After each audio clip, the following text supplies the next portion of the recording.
mas aí não deu tempo. Pronto, tá gravando. Fica à vontade, Fernanda. Boa tarde, pessoal. Vamos dar continuidade, né, a nossos aprendizados sobre front-end, sobre React. Na última aula nós vimos um pouco sobre o ciclo de vida, né, dos componentes. Vimos como é que funciona cada momento, cada fase daquela, né, de montagem, atualização e desmontagem do ciclo de vida.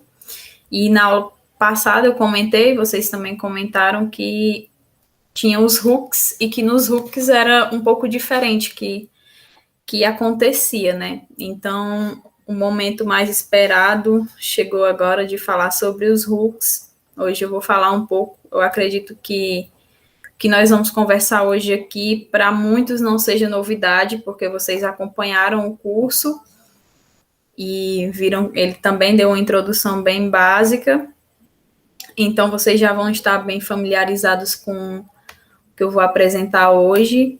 E nas próximas aulas, acredito que vou sentar com o Gabriel ainda direitinho para ver, mas provavelmente nas próximas aulas nós já vamos dar início à utilização prática, né, de tudo que nós aprendemos por meio da aplicação do to-do list que o Gabriel já iniciou com vocês, a parte de modelo de dados que vocês estão entregando, a parte do back-end, nós também vamos fazer o front-end. Vamos fazer juntos. Então, eu vou compartilhar aqui a apresentação. Só um momento, deixa eu ver aqui qual a página que está.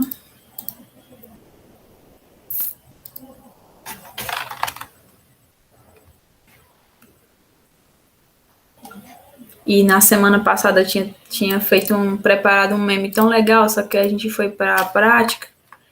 Eu acabei esquecendo de compartilhar com vocês. Mas vai dar certo. Então, quando eu estiver apresentando, mas se vocês tiverem dúvida ou alguma coisa, como eu não vou conseguir ver, ficar acompanhando o chat, vocês podem desmutar e falar, ou então o Gabriel pode auxiliar nesse momento da aula, certo? Vocês estão conseguindo ver aí certinho? Dá para ver sim. Perfeito. Então, hoje nós vamos falar sobre os hooks do React, que basicamente foi... Deixa eu fechar aqui só. Os hooks, eles surgiram bem depois da criação do React, foi da parte da versão 16.8, que eles trouxeram essa edição, é basicamente uma API do React para resolver algumas coisas. A principal motivação é resolver algumas coisas que eram um pouco problemáticas antes deles, né? Ele resolve uma variedade de problemas que aparentemente são separados no React, mas ao longo do desenvolvimento nós vamos nos deparando, certo? Então, ele, por exemplo, deixa eu passar aqui o slide. Bom, são essas funções que ligam os recursos de estado e ciclo de vida a partir dos componentes funcionais. Então, basicamente, tudo, função em todo lugar. Meio que deixam os componentes de classe de lado. Ele é totalmente compatível, né? Se você já tem, eles até na documentação ele frisa diversas vezes que se você já tem seus componentes de classe sem o hooks, você não precisa desfazer e refazer tudo para poder implementar hooks em tudo, não. Você pode deixar da forma que está e começar novos componentes utilizando lado a lado os que já existem e os novos, utilizar novos componentes com esse conceito de hooks.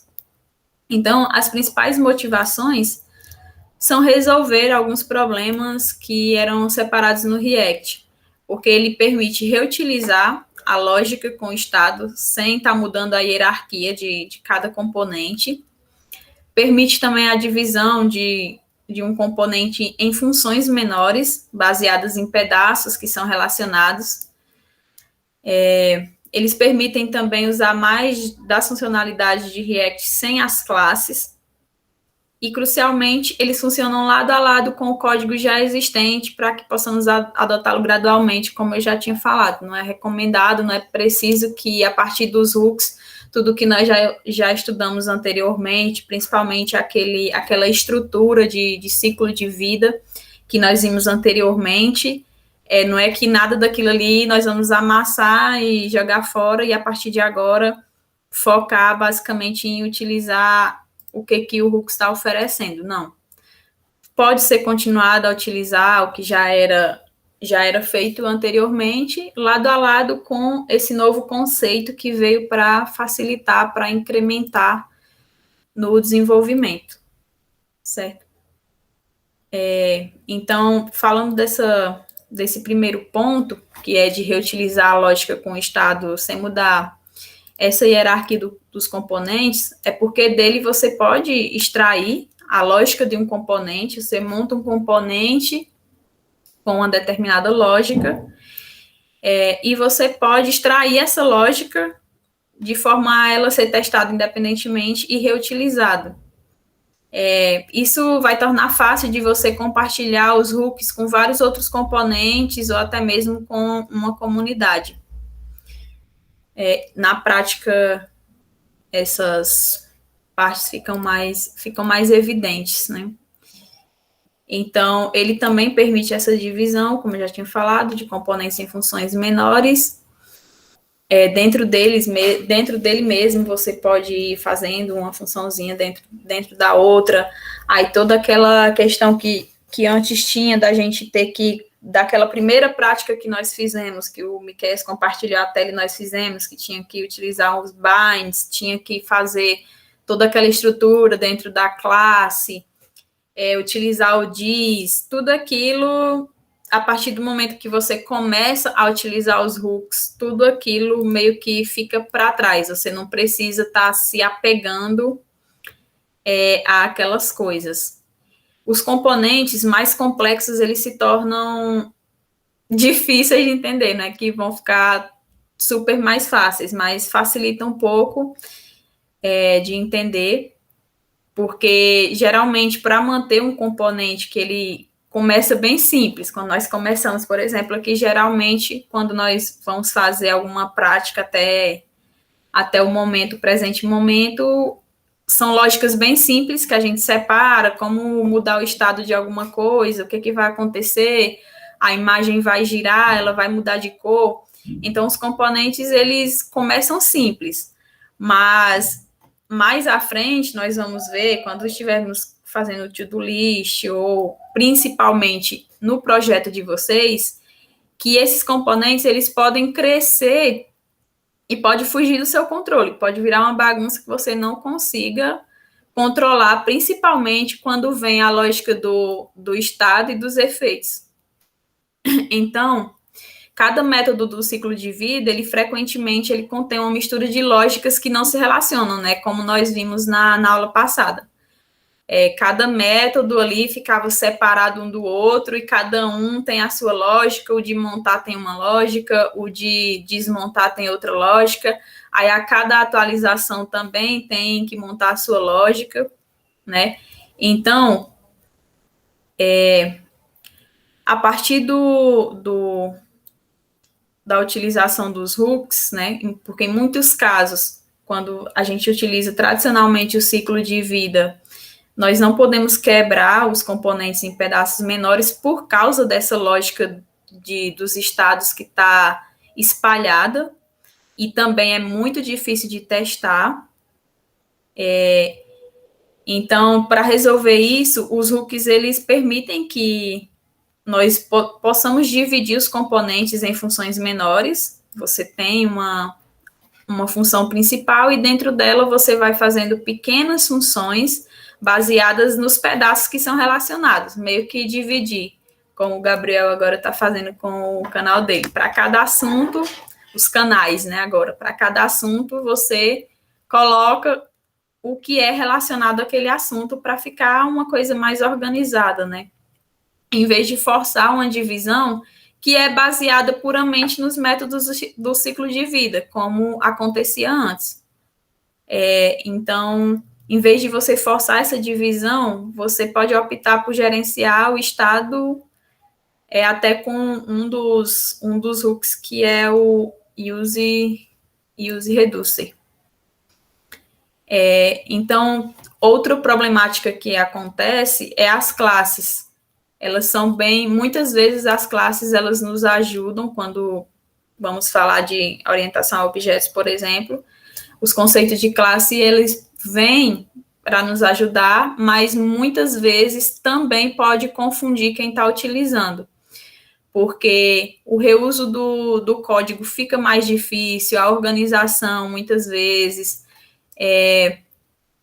tem aquela questão que eu já falei, de ter que utilizar o dis, por exemplo, nós sempre tínhamos que, quando está usando classe, estar utilizando o dis, e o dis, ele pode ser muitas coisas. Eu, particularmente, trabalho com aplicação onde o dis, em cada pedaço, ele pode funcionar como uma coisa diferente.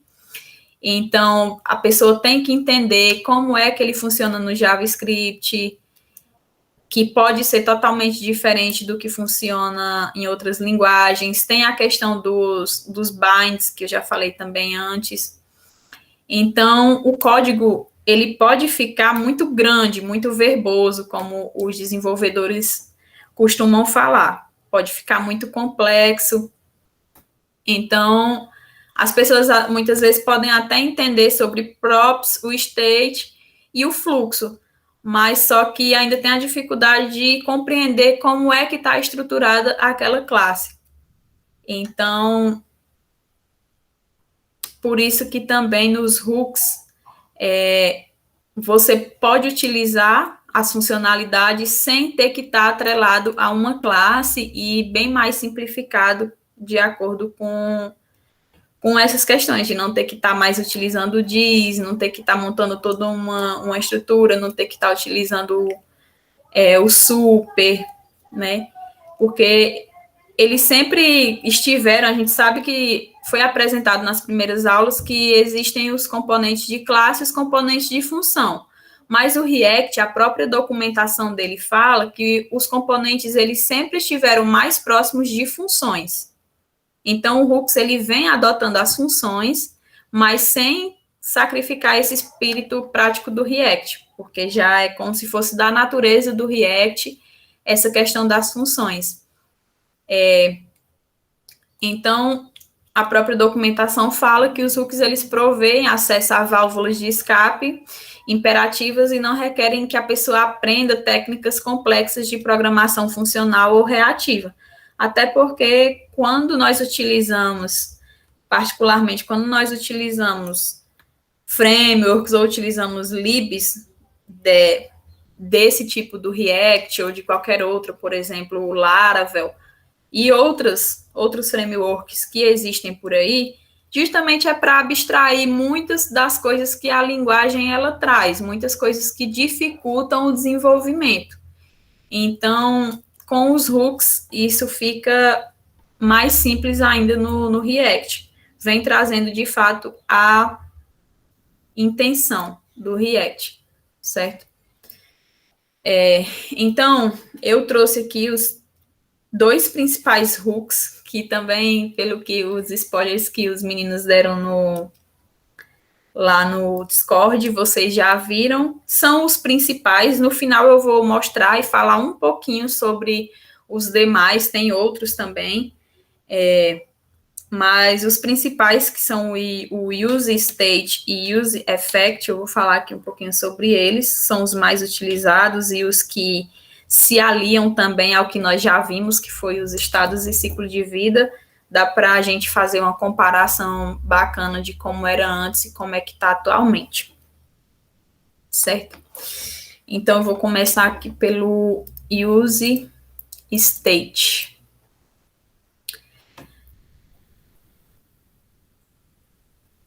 O use state, ele vem, antes a gente tinha, né, aquele dis.setState, que existia lá dentro da classe. Agora, primeira coisa que a gente vê com relação aos hooks é que geralmente começa com esse use, certo?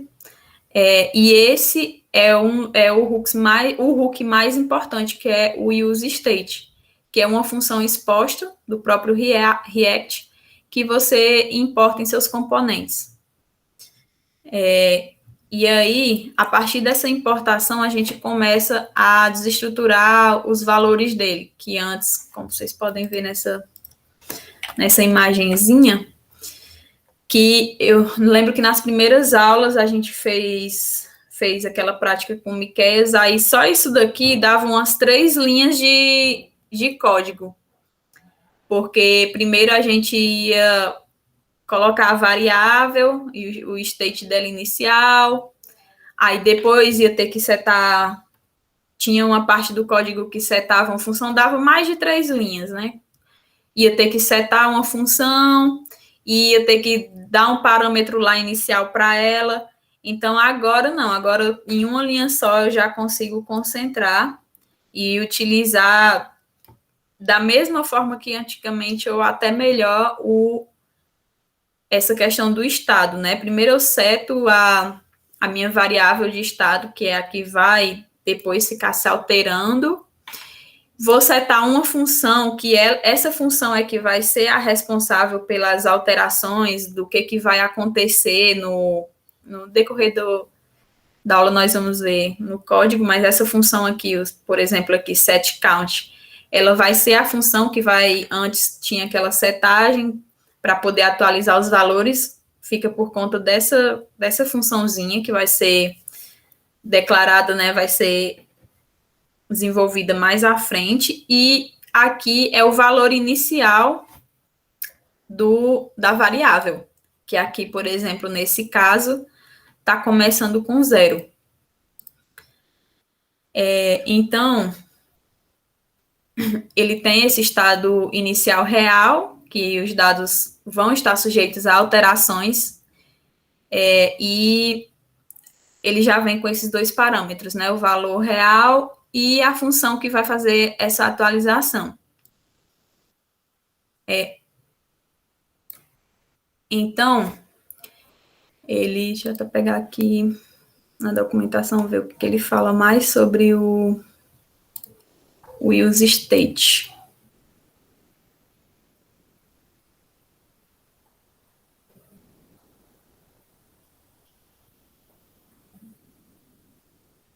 Pronto, ele é basicamente isso. Não tem mais que estar utilizando o diz como estava utilizando anteriormente. Você só chama esse hook e use state, e dentro dele você passa o componente. E ela basicamente declara essa variável state que já havia anteriormente. Por exemplo, nesse nosso caso, né, que ela é chamada de count, mas poderia ser qualquer outra coisa, não é tanto essa parte da variável quanto esse segundo parâmetro, que é a função, fica a seu critério, não muda, ou ela muda, só o que não pode mudar é essa parte do nome da função mesmo, do use state. Isso é uma maneira de preservar alguns valores entre as chamadas de função, e o use state é essa nova forma de utilizar as mesmas capacidades que o diz state ele tinha em uma classe. Todas essas capacidades, elas vêm para o use state. Normalmente, as variáveis, elas desaparecem quando a função sai, mas no state, elas são preservadas pelo React.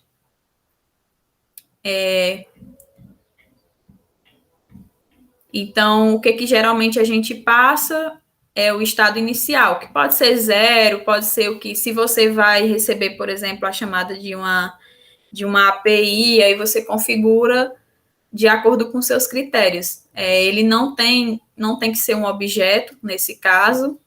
Você pode manter um número, você pode manter uma string, da forma que você precisar. E ele retorna um par de valores, né? O estado atual e a função que atualiza o state, como nós vimos.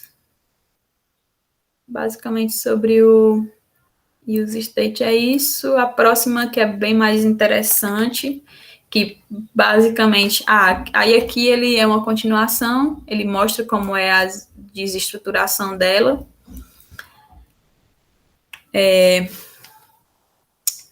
Pronto, aí aqui, deixa eu ver.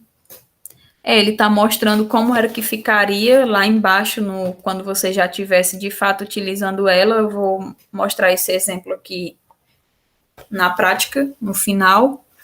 Mas aí não precisa mais você estar, ele até mostra aqui no final, riscado, não precisa mais estar sempre utilizando o dis.setState. Você simplesmente só coloca lá a sua variável que você já setou lá no início, aquele parâmetro que você setou no início. E aqui, ó, o estado dela, quando ele está modificando, não precisa mais, antes tinha que chamar o dis.state, o nome da variável para poder ser atualizado. Não tem mais essas necessidades.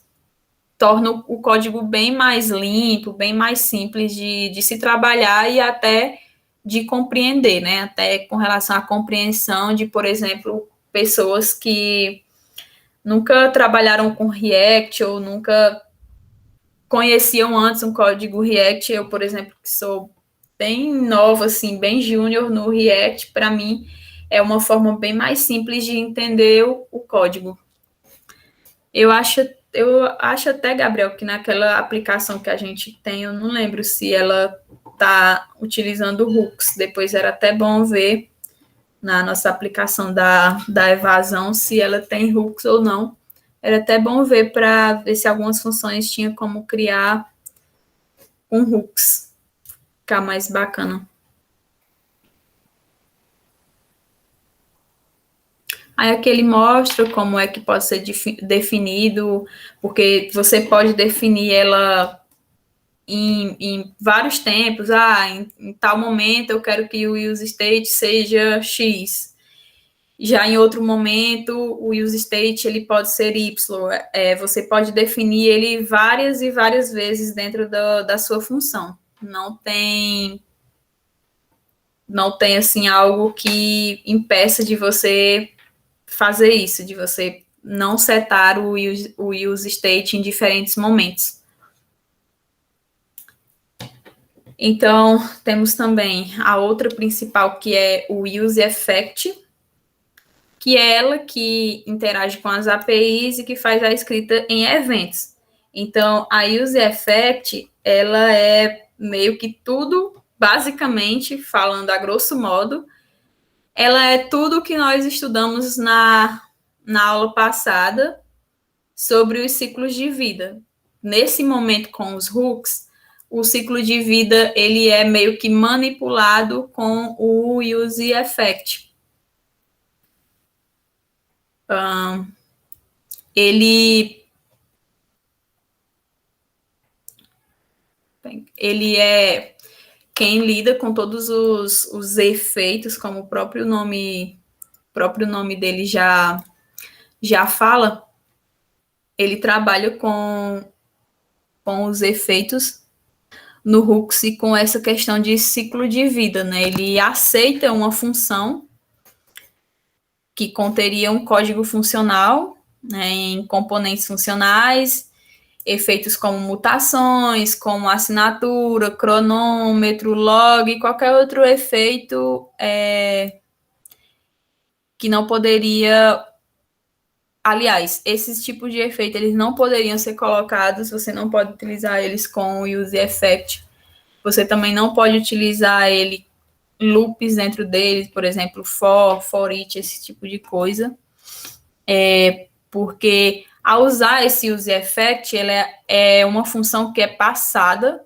A função que é passada dentro do use effect, ela vai ser executada logo após a renderização. Ou seja, bem naqueles momentos que nós vimos na aula passada de montagem. Então, os efeitos que aparecem dentro dela, eles são vistos na maneira imperativa de criar a interface do usuário, bastante diferente de como era antes no React, né?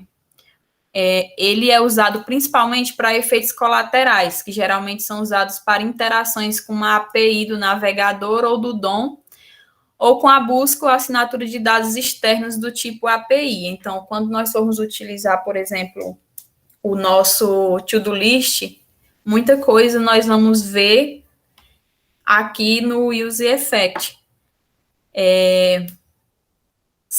Como nós já temos uma certa familiaridade, pelo menos conhecemos os conceitos de ciclo de vida, podemos passar o Use Effect como uma montagem, atualização ou desmontagem dos componentes, tudo combinado em uma única função, pois ele permite isso, ele junta a lógica dos três, tudo na mesma função. Deixa eu ver se eu coloquei aqui o exemplo dele. Pronto, aí aqui aqueles componentes que aquelas estruturas que nós vimos na aula passada, né, o de montagem, atualização e desmontagem, todas elas ficam aqui dentro.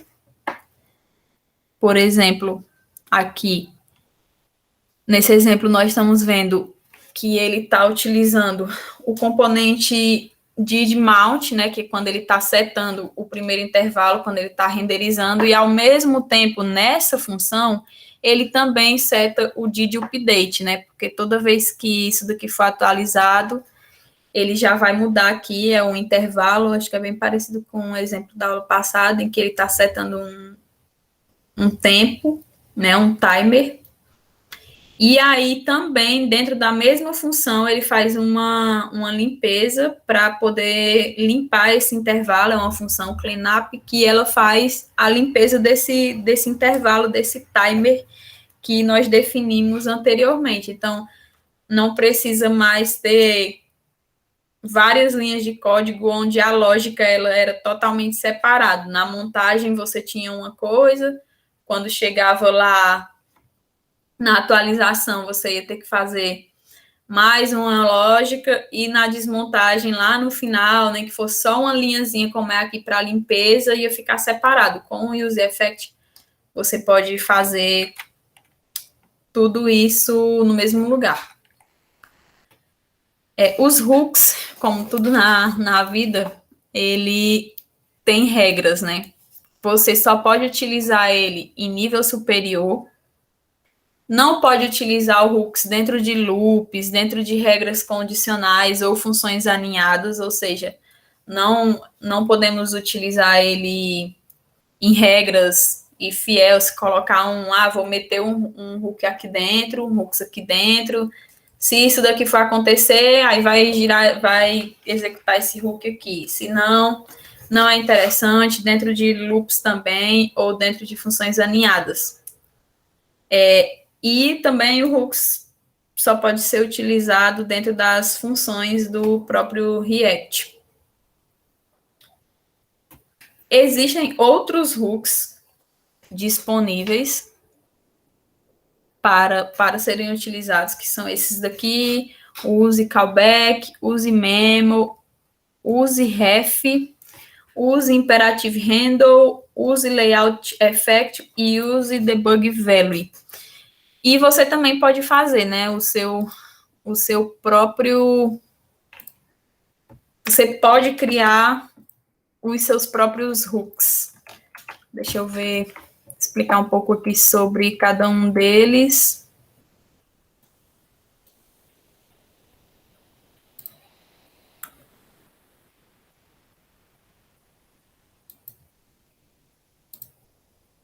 Esse use callback, ele é um hook que retorna uma função de retorno de chamada. Aí essa função ela é memorizada e ela vai mudar apenas a dependência na árvore de dependência. Ela vai alterar, basicamente, eu não utilizei ainda, já vi algumas utilizações dela. Talvez não sei se nós vamos precisar utilizar ela na nossa aplicação, mas ela vai pegar uma dependência, numa árvore de dependência, e vai fazer essa alteração. O use memo, ele retorna um valor que foi memorizado. Você pode passar, por exemplo, uma função create e com um array de dependências, e o valor retornado vai ser apenas o valor que foi memorizado dentro desse hook. Então, esse valor, ele usará apenas o valor memorizado novamente se uma das dependências na árvore de dependência for alterada. O useRef, ele retorna um objeto ref mutável, cuja a propriedade dele ela é inicializada, por exemplo, num argumento passado, um valor inicial. E o objeto retornado ele vai ficar disponível durante toda a vida, todo o ciclo, né, toda a vida útil do componente. O use imperative handle, ele é um hook que é utilizado para personalizar o valor de uma instância, disponibilizado para componentes Py ao usar o refs no React. O use layout effect é um hook semelhante ao use effect. No entanto, ele é acionado de forma síncrona após todas as mutações do DOM. Ele também é renderizado da mesma maneira que o componente did update e o componente did mount, que nós vimos na aula passada. O use debug value, ele pode ser usado para exibir um rótulo de um hook personalizado nas ferramentas de desenvolvimento do React. E ele é, assim, bem utilizado para depurar o React DevTools. Existe também algumas outras coisas que vocês podem até ver melhor na documentação, alguns outros conceitos, que existe esse plugin, que é o ESLint plugin, que foi justamente um plugin que foi disponibilizado pelo React para que essa questão dessa questão da lógica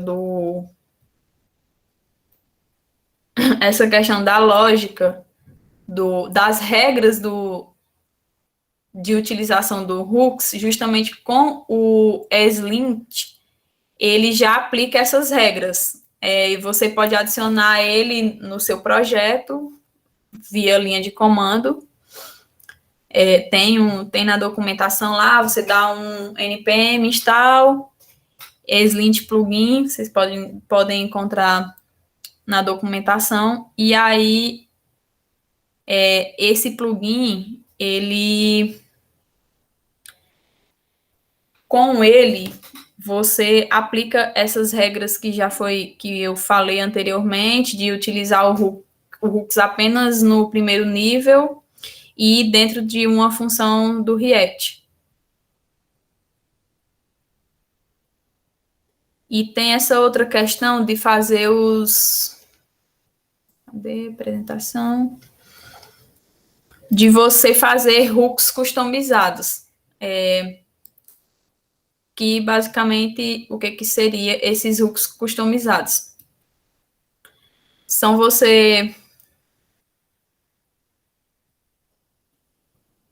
Basicamente, quando você quer, como eu falei no início, você quer utilizar a lógica do seu hooks, né, a lógica da sua função em outros lugares em outras funções, você quer compartilhar essa lógica, você quer reutilizar essa lógica que você já desenvolveu a primeira vez, você quer compartilhar ela em outros lugares. Então, o que você faz? Você extrai ela para outra função.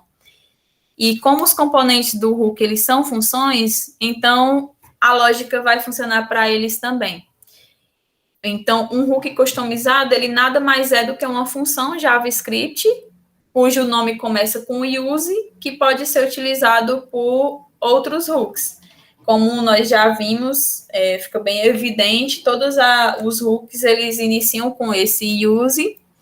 Aí, basicamente, o que você faz? Você cria essa função que você quer, use count, use x, use y, e depois você pode chamar ela em qualquer outro lugar.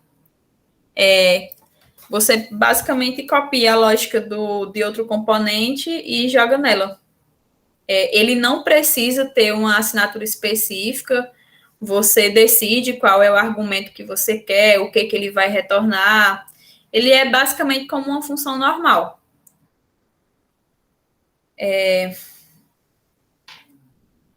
E o último ponto... tá.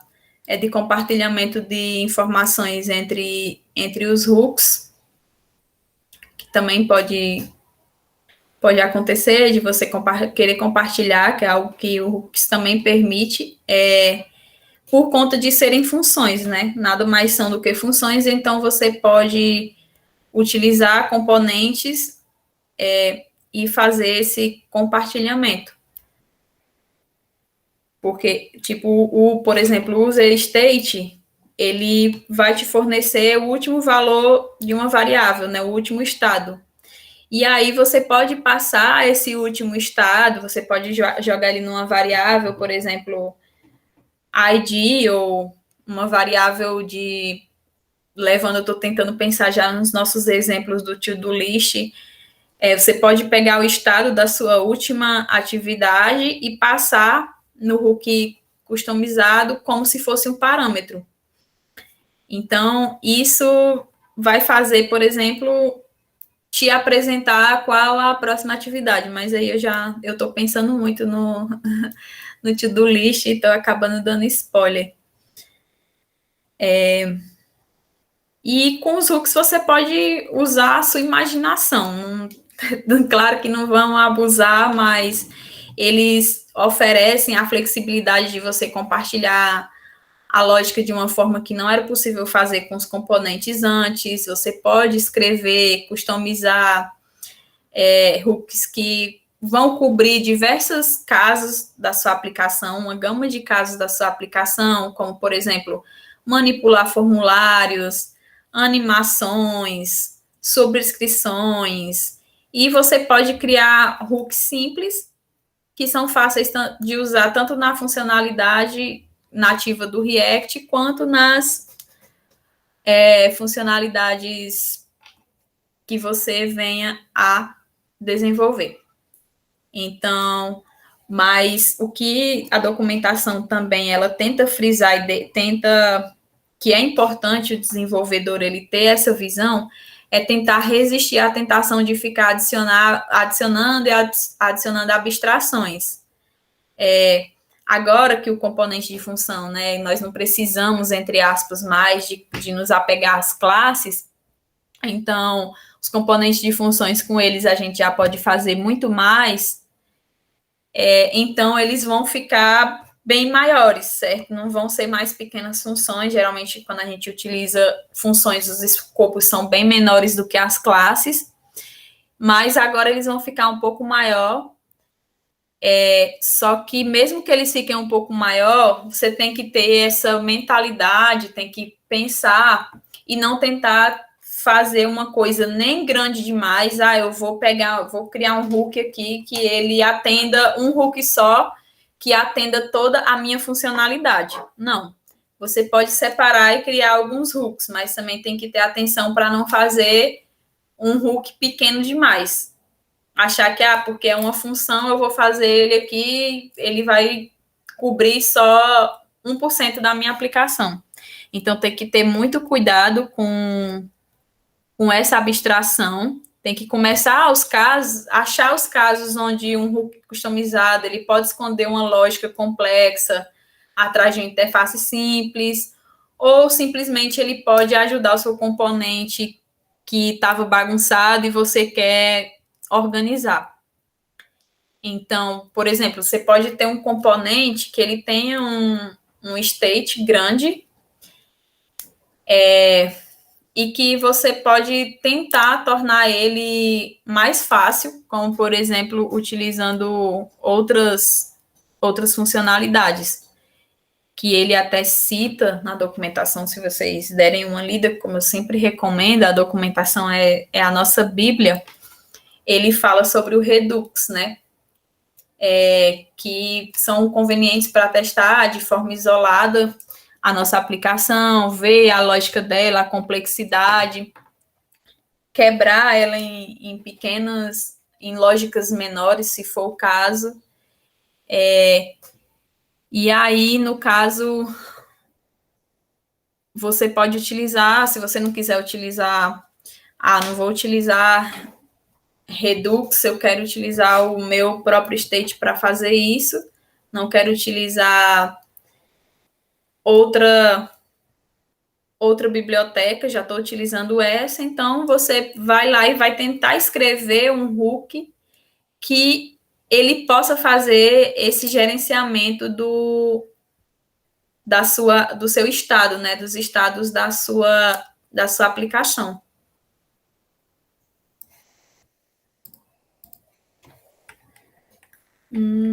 Ai, já ia tirando aqui, pera.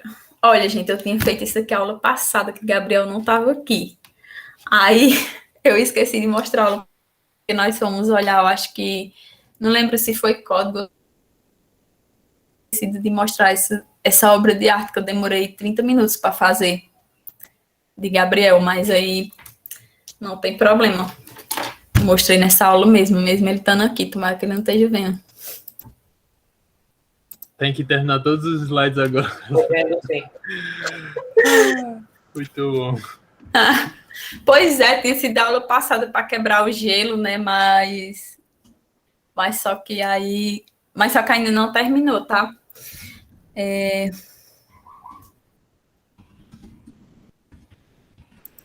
Então, Miquel, meu ajudante, você quer compartilhar a sua tela para a gente fazer uns Bora. Eu comprei um monitor que eu gosto de ficar olhando assim outras coisas. Aí,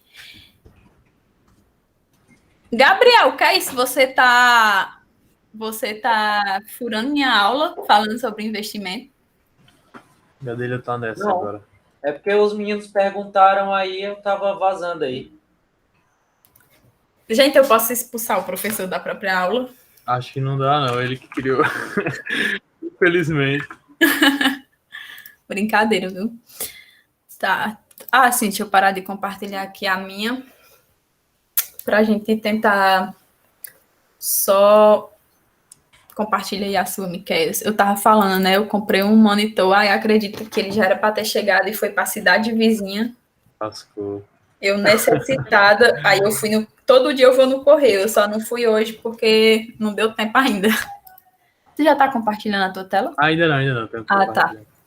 Eu só não fui hoje no correio porque não deu tempo ainda de ir, mas falaram que 21 objetos foi parar em outro lugar. É sacanagem, bicho. Meu Deus do céu, e eu ansiosa. Isso aqui é muito prático. Tu pode ou criar um componente novo. Bota aí para startar, ver o que aqui. É porque não tem o Node. Tá. Vou reaproveitar um projeto que a gente já tem aqui para. Pronto. Se tu já tiver hooks nele, a gente pode até. Eu acho que não, ele tá tudo em classe. Sim. Nossa. Então a gente é fácil. A gente converte ele então. A gente pode converter ou então pode criar. Tu só explica basicamente o que ele faz e aí a gente pode diminuir, limpar esse código aí. Pronto, beleza. Deixa ele rodar aqui o execute e mostra bem rapidinho. Uhum.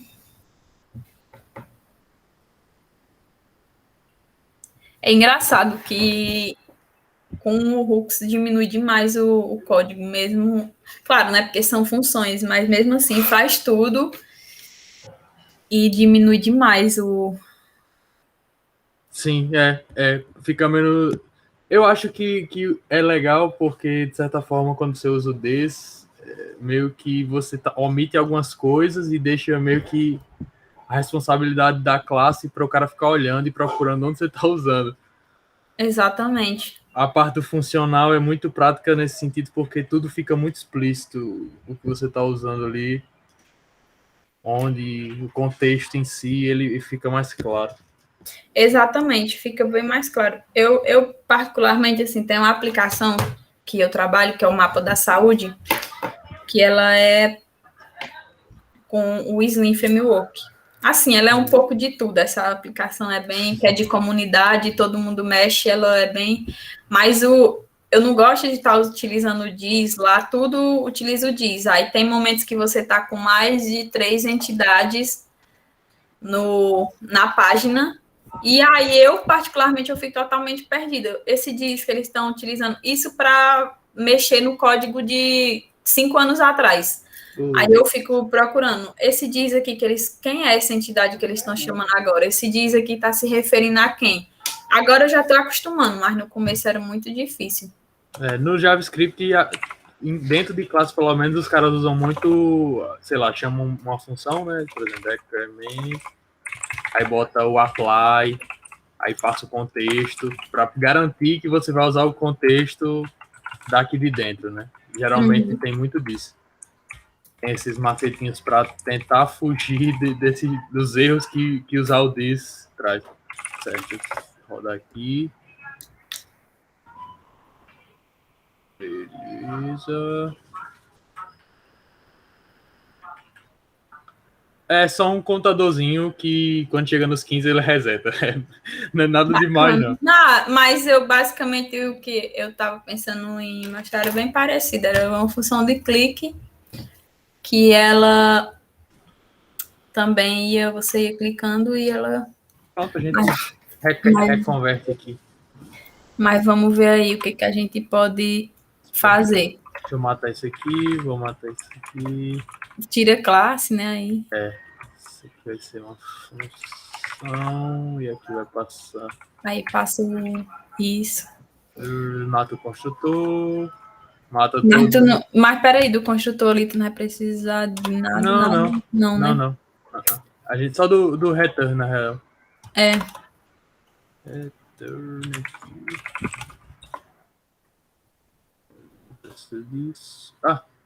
Já tem um return aí embaixo. E eu acho que é isso. Eu acho que...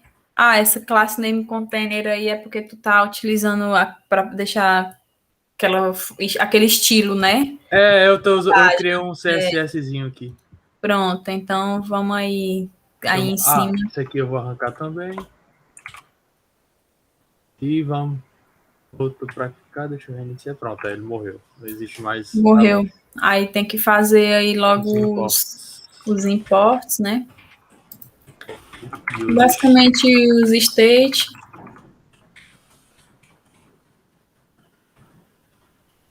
Vamos fazer logo dos state, depois a gente... Que a ideia é que seja um contadorzinho de clique. Algo assim. Você pode botar aí... isso que eu ia falar. Mas tem que botar o const antes. Pode ser um contador, pode ser daquela mesma forma que tava. Mas pode ser o contador do jeito que já tá aí mesmo. Aí, pronto. No caso, o resto da lógica vai ficar lá dentro da... Aí nós estamos, né, estamos definindo a variável count, estamos definindo o set count, que é o que vai ser atualizado, né? E botando o estado inicial, que é 0. Não, se tu não... porque tu vai fazer o set count aí, botar um incrementezinho. Porque eu podia chamar direto aqui, né, no button. Com era isso que eu ia dizer. Tu já poderia chamar direto lá. Mas você usa sua imaginação aí, se quiser. Mas você já pode chamar ele aí. Aí você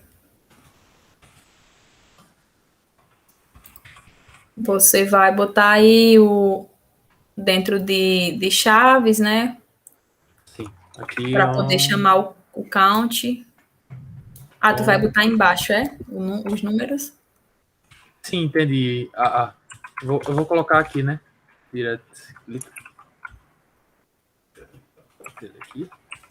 Não. Nem precisa disso, só isso daí. Aí bota aí, count. Bota aí o count. Aí set count. Eu não sei se... Eu não lembro se é desse jeito que tu tá fazendo aí. Eu não sei se vai pegar, não. Não seria o count mais, não, ali?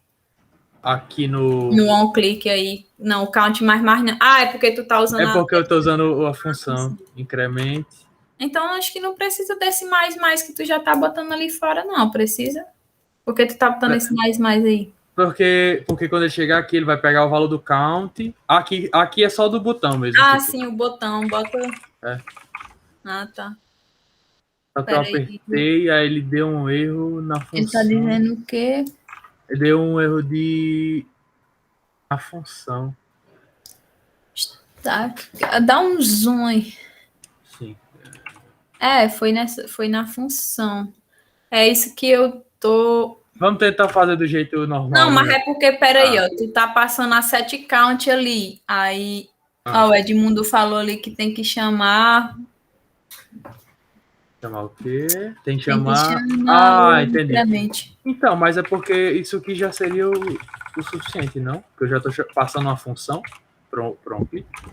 É, porque a função já tá feita ali. É uma função já, não faz sentido, né? Mas...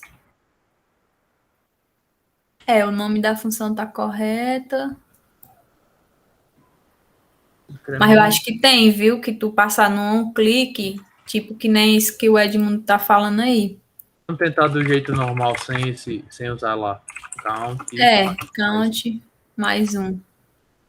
Tem, eu acho que tem parênteses do teu editor que é muito colorido, acho que é. Onde? Como é? Não, é depois do mais um, é porque teu editor ele é bem colorido. Tá, sim, é o Drácula. É muito... Foi. Provavelmente o problema era esse mais. Eu acho. Tenta agora dar outra forma para ver. Vou tentar sem isso aqui, só chamar direto. Isso aqui. Era o mais. Era o mais, porque é imutável, né? Eu tava tentando mutar o imutável. Basicamente é isso. Vamos pensar em uma, não sei, pensar em uma para o use effect. Eu já estava pensando em uma, mas com o uso do use effect, mais lá pro to-do list. Aqui teria que ser algo, por exemplo, a gente poderia fazer aquela parte do tempo lá que você fez. Sim. Aí tinha que fazer, no caso, dentro da função do use effect, a gente tinha que montar e no final mandar limpar. Quando chegasse em tantos milissegundos, mandar limpar. Certo, pode ser. Vou botar aqui. Use effect.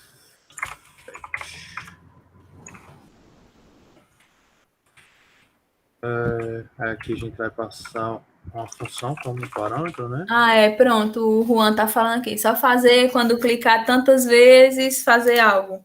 Ele pode zerar ou pode parar, né? Mas isso aí seria dentro do use effect? Sim, né? Esse critério? Sim, acho que sim. Vamos pensar aqui. Tá. Deixa eu tentar uma coisa. Eu acho que... fazer isso. Vou jogar o incremento aqui em cima.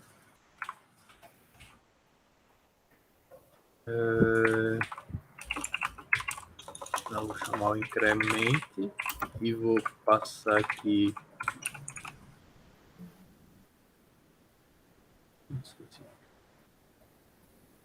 Incrementou sozinho uma vez. Então, ok.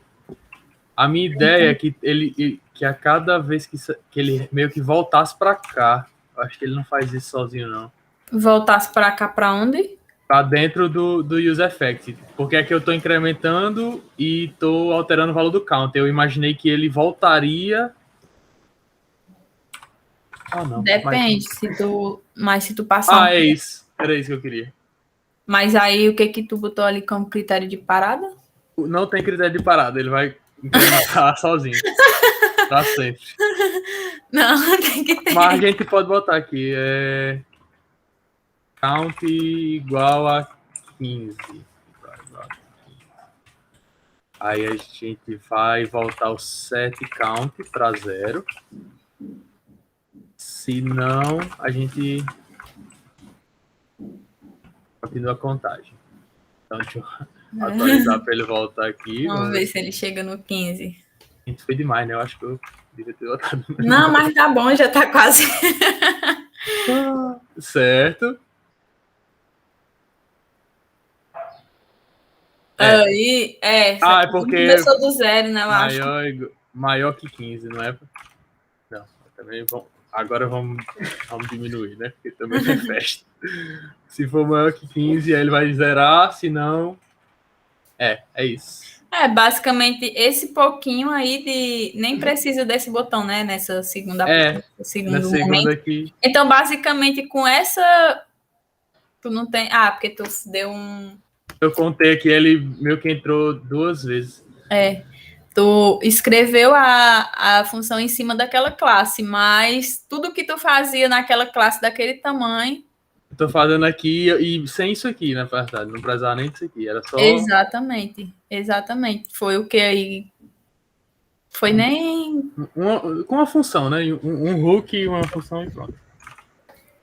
Exatamente. Gente, eu vou pedir licença para vocês agora, certo? Desculpa, realmente é porque estão me chamando. A gente já tá concluindo. Já no final? O Edmundo falou, mas lembrando que aí dava para fazer sem estar renderizando. Sim, também dava para fazer sem renderizar, né? É isso. Você tem alguma consideração, Edmundo? Você sempre tem umas considerações muito pertinentes. Licença, gente, isso aqui, só um instante. Pode ficar à vontade.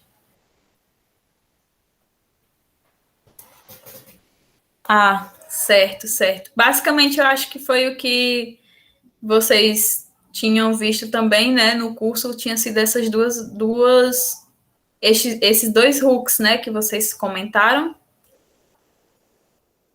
Deixa eu ligar aqui minha câmera. Pois é, porque eles são os mais utilizados, tem aqueles outros e tem a opção de você criar, né, os seus próprios hooks. Eu achei muito bacana. Eu pensava que era, quando eu não conhecia os hooks, eu pensava que era mais difícil, eu pensava que era algo que vinha para complicar mais a lógica da aplicação, porque eu utilizo hooks também só que não é a mesma coisa, mas tem uns conceitos de hooks que eu utilizo nessa aplicação que eu trabalho, que é para renderizar alguns templates, chamar alguns templates, aí você meio que faz uns negócios lá, umas mágicas, que aí você, com esses hooks, você chama, e no começo, quando eu não entendia, me dava muita dor de cabeça. Mas aí esses hooks aqui do React, na verdade, eles são a mão na roda, e com a própria documentação deixa claro como o React ele sempre... Pois é, exatamente. Quando você passa a entender, e aos poucos você vai entendendo, e principalmente quando você vai praticando sobre os hooks, aí você vai começando a entender como ele facilita as coisas e como ele...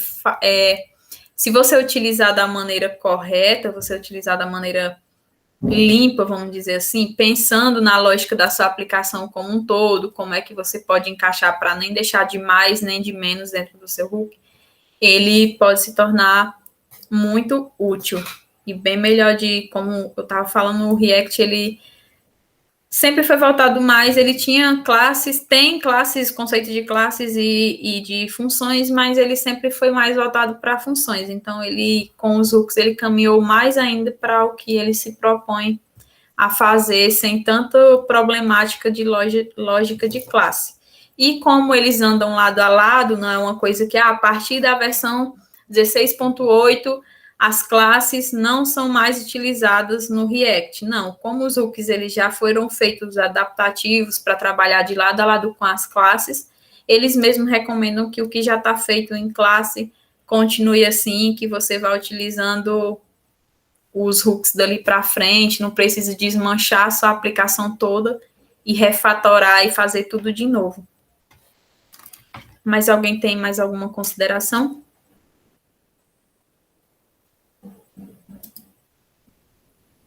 Gabriel? O senhor está aí? Tô aqui. Não, galera, por mim eu tô satisfeito. Eu creio que com isso, com esse assunto de hoje, quinta-feira, eu já tinha falado para a Fernanda, a gente vai colocar uns serviços aí na nuvem, e aí na próxima semana ela já pode usar essas ferramentas para consumir nossos serviços e começar a montar alguma coisa aí para vocês.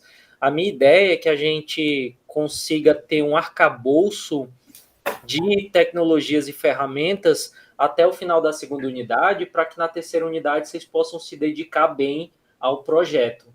A ideia é que a gente vá complementando somente o que for necessário para o projeto, a partir da terceira unidade, que deve iniciar-se daqui a umas 2 semanas e meia, mais ou menos. Certo, galera? Alguma dúvida? Perfeito, Gabriel. Só vamos depois, como nós fizemos aquelas modificações, né, que ficou antes estava dividido para o front ser o back ser no início e o front no final, e nós só refletimos parte disso no Cigar. Era interessante que depois fosse atualizado. Não sei se você fez isso. Rigoberto pergunta: Gadelha, uma unidade para fazer todo o projeto, você acha que dá tempo? Na verdade, é mais de uma unidade, Rigoberto, porque eu já estou começando a cobrar de vocês, né? Então, vocês já fizeram um modelo de dados. Na quinta-feira, eu já vou colocar como atividade para vocês implementarem em Java esse modelo de dados que vocês fizeram, e sem falar que são 5 pessoas para cada projeto. Se vocês souberem subdividir bem, a parte do back vocês fazem muito rápido, porque aí cada um faz um microserviço. E o microserviço, como vocês vão ver, dá para fazer em 2 horas um microserviço bem legal. Em 2 horas, tranquilamente. Mesmo em grupo com 3, tá suave, tá tranquilo. Dá sim, Rigoberto, se preocupe não. Vai dar certo. Qualquer coisa a gente... Edmundo, você é o cara do front, Edmundo. O que tem de mais difícil é achar gente para o front. Você faz esse frontzinho aí do projeto de vocês em 3 dias, o resto é... É mesmo, viu, Edmundo? Edmundo, aí você bagunçou comigo agora, Edmundo. Você é do back, tem que ter alguém do front aí nesse projeto de vocês. Oxe, Edmundo, mas você... Já fazer uma substituição. Você é melhor no back do que tão bom no back quanto você já aparenta ser aqui no front? Nossa, eu vou precisar da ajuda do Edmundo nos meus projetos particulares. É tão full stack. Ô, Rigoberto, em relação à extensão do projeto, não se preocupe quanto a isso, não. O meu objetivo nessa disciplina é que vocês aprendam. Se vocês aprenderem com uma parte do projeto, eu estou satisfeito. É bom a gente concluir? É bom, cara. Qualquer projeto incompleto pode afetar seu psicológico. Eu nunca deixei um projeto incompleto na minha vida. Mas, se não der, não vai atrapalhar, não vai prejudicar o objetivo da disciplina, que é fazer com que vocês entendam como é um sistema web, entendam as partes de um sistema web e conheçam as tecnologias, algumas das tecnologias possíveis e de vanguarda e das que são mais usadas para fazer sistema web, que são essas tecnologias que a gente está usando aqui. Então, não há prejuízo se vocês não conseguirem concluir todo o escopo. Quando estiver mais perto do fim, a gente pode fechar um escopo mais reduzido. Quanto a isso, não se preocupe, não. Você sabe, Rigoberto, você foi meu aluno em PO. Você sabe que eu não sou crítico com certas coisas. Para mim, o objetivo principal é que vocês aprendam a aprender, que é o principal. É o que vocês fazem no curso de ciência da computação. Não é só aprender tecnologias, é aprender a base. E em relação às tecnologias, vocês precisam aprender a aprender, porque o desenvolvimento web hoje ele já é completamente diferente da forma que eu desenvolvia 10 anos atrás. E muito provavelmente daqui a 10 anos vai ser completamente diferente. Então vocês não podem se prender à tecnologia, se apaixonar por tecnologias. Vocês precisam aprender a transitar entre elas com facilidade. E é isso que a gente propõe aqui no curso de Ciência da Computação. Boa, Gabriel, exatamente isso. Antes eu particularmente, eu era muito apegada à tecnologia, mas eu vejo também dessa forma. Atualmente você tem que, de fato, aprender a aprender, porque hoje o seu trabalho está te exigindo uma tecnologia X, mas amanhã, se eles mudarem para a tecnologia Y ou Z, você vai ter que se adaptar e vai ter que começar a aprender como aquela tecnologia funciona e trabalhar com ela. Mas Redmundo não existe não, viu? Falando aqui com você sobre o comentário que eu falei, não existe full stack. A pessoa diz que é full stack, mas ela sempre pende para um lado. Eu também pendo muito para o lado do back. Não gosto muito do front, não. O front eu só faço se tiver um protótipo já para eu só ir fazendo exatamente o que já tem ali e ainda tendo muita dor de cabeça. Eu confesso que eu não sei como funcionaria um full stack atualmente. Porque quando eu trabalhava na stack completa, mas eu recebia uma casca HTML, CSS e JavaScript. Então eu jogava meu código, seja tags baseadas em struts ou JSF, ou manipulava o Spring para usar aquela casca em HTML, CSS e JavaScript para criar um sistema web. Eu não criava, Gabriel, tá aqui um desenho aqui para você fazer isso aqui em HTML, CSS, JavaScript, não. Para você criar esse front. Eu sempre recebia alguma casca. E eu penso que o full stack real, pelo que se fala, deveria ser o cara que faz realmente tudo. Mas eu acho que dificilmente o cara seja completo o suficiente para partir do zero e fazer toda uma aplicação. Tem não, cara. Cara, desculpa. Não tem, Gabriel. Eu particularmente recebo o protótipo e aí o que eu faço é um monte de Ctrl+C, Ctrl+V. Eu já vou procurando porque na aplicação que eu trabalho tem muito partes. Ela é toda feita de parte. Então tem parte de formulário, parte do header, enfim. E aí eu vou só pegando o que já tem pronto, vou copiando, colando, utilizando já, vou criando as minhas partes que eu vou precisar de acordo com o que já tem pronto. Aí quando é a parte do back, que é funcionalidade e tal, eu já consigo dar uma atenção maior. Aí já tem muito colega meu que já é muito apegado com a responsividade, com cor, com essas coisas do front, e quando faz as funcionalidades no back que você vai testar em produção, elas quebram, passa de 4 sprints quebrando e tendo que consertar. Eu acho que não tem uma pessoa que é 100%. É muito complicado. E olha o que o Rian falou aqui, ele é full stack, ruim no back e ruim no front, é bem isso. Exatamente. Rigoberto perguntou se a gente vai abordar Bootstrap. Bootstrap, para quem não sabe, é uma bibliotecazinha para fazer front que ela te dá alguns componentes prontos e fica bem fácil de montar a página. Assim, com Bootstrap eu consigo montar uma página do zero, mas como tudo na vida tem prós e contras, né? O Bootstrap ele facilita, mas ele é bem engessado. Então, quando você olha para um site, para um sistema web que foi feito usando Bootstrap, tá na cara que foi Bootstrap, fica fácil de ver. Mas em relação a se a gente vai abordar ou não, a gente ainda não decidiu, Rigoberto. Não. A gente ainda não decidiu. Eu estou pensando em funcionalidades do To-Do List, que é um sistema simples, que nos permita mostrar a maior quantidade de coisas possível. Eu acho que vale a pena a gente mostrar alguma coisa de Bootstrap, sim, porque mesmo que ele seja engessado e que ele mostre de cara o que é que vocês estão usando, para os sistemas que vocês vão desenvolver, ele pode ajudar muito, sim, e acelerar esse processo de desenvolvimento, porque de fato eu acho que o desenvolvimento front-end ele é um pouquinho mais lento. Exatamente.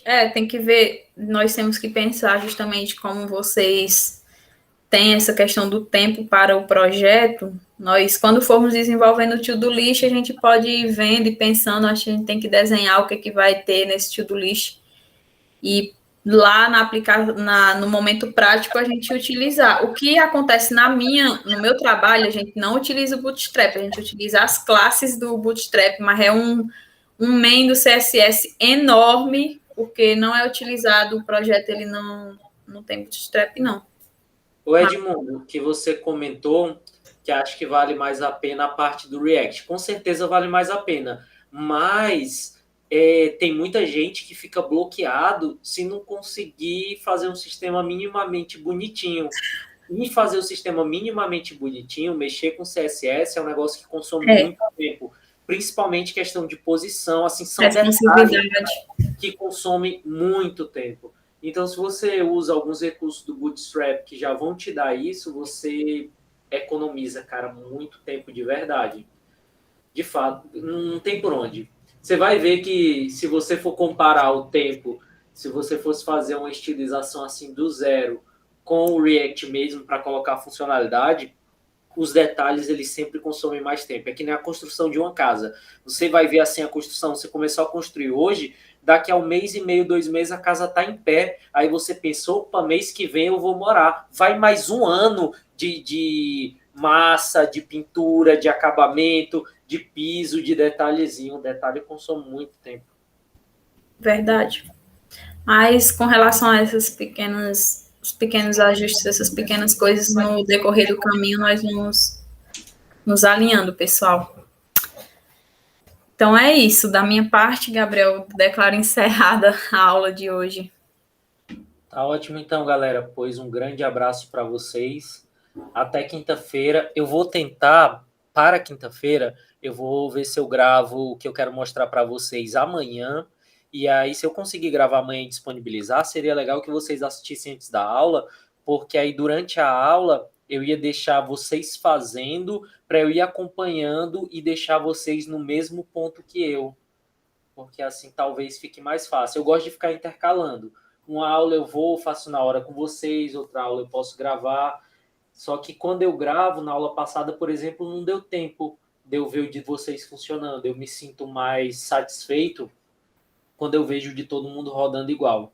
Que assim eu sei que a gente está no mesmo ponto. Mas enfim, vamos ver. Tudo depende de amanhã, da correria. Valeu então, galera. Grande Boa abraço. tarde, Tchau, tchau. pessoal.